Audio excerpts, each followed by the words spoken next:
అందరికీ నమస్కారం. ఈ నెల 2వ తేదీ రాత్రి మనకి అవనిగడ్డ మండలంలో పులిగడ్డ గ్రామంలో ఒక టెంపుల్ ఉంది. అలివేలు మంగ రాజ్యలక్ష్మి సమేత శ్రీ వెంకటేశ్వర స్వామి దేవాలయం. మార్నింగ్ చూసేసరికి ఆ యొక్క మెయిన్ గేటు అట్లాగే బయట ఒక గ్రిల్ ఉంది. ఆ రెండింటికి ఉన్నటువంటి తాళాలు బ్రేక్ చేసినట్టుగా ఉంది.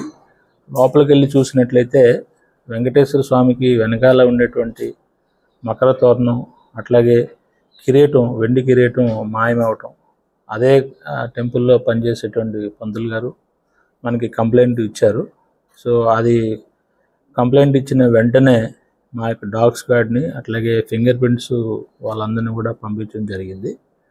సో తర్వాత ఒక 4 టీమ్స్ని ఫామ్ చేసి అక్కడ ఉండేటువంటి టెంపుల్లో ఉండేటువంటి సీసీటీవీ కెమెరాస్ని మేము చెక్ చేయడం జరిగింది.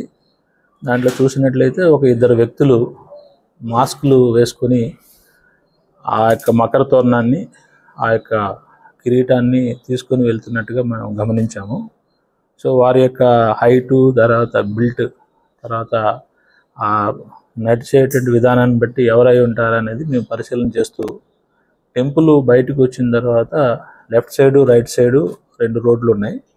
సో ఆ రోడ్లలో ఉన్నటువంటి ఈ సీసీటీవీ కెమెరాస్ను కూడా మేము గమనించినట్లయితే ఒక ప్రైవేట్ పర్సన్, ఆర్టీసీ ఎంప్లాయీ ఒక ఆయన ఇంట్లో ఉన్నటువంటి సీసీటీవీ కెమెరాని మేము తరోగా చెక్ చేసిన దాని మీదట వ్యక్తులు ఎవరు కనబడలేదు. కానీ ఒక వెహికల్ టెంపుల్ వైపు వస్తున్నప్పుడు కనబడింది.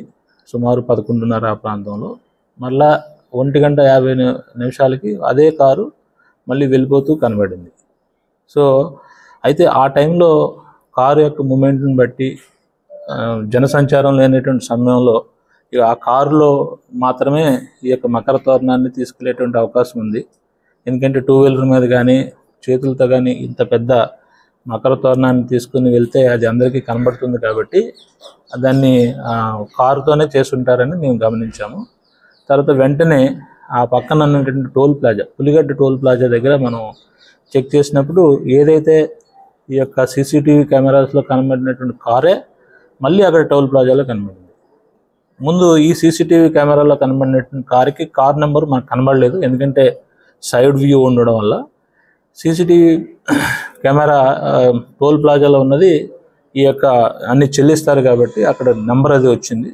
ఆ నెంబరు అది దాన్ని బట్టి రిజిస్ట్రేషన్ నెంబర్ అది తీసుకుని ఎక్కడైతే ఓనర్ ఉన్నదని మనం ఎస్టాబ్లిష్ చేసినట్లయితే అక్కడ గుంటూరు జిల్లాలో ఒక అద్దెకి కార్లు ఇచ్చేటువంటి వ్యక్తి దగ్గర ఈ కారు రెంట్కి తీసుకున్నట్టుగా మనకు తెలుస్తుంది. సో దీని మీదట ఎవరికి రెంట్కి ఇచ్చారు అని మనం రికార్డ్ అంతా తీసినట్టు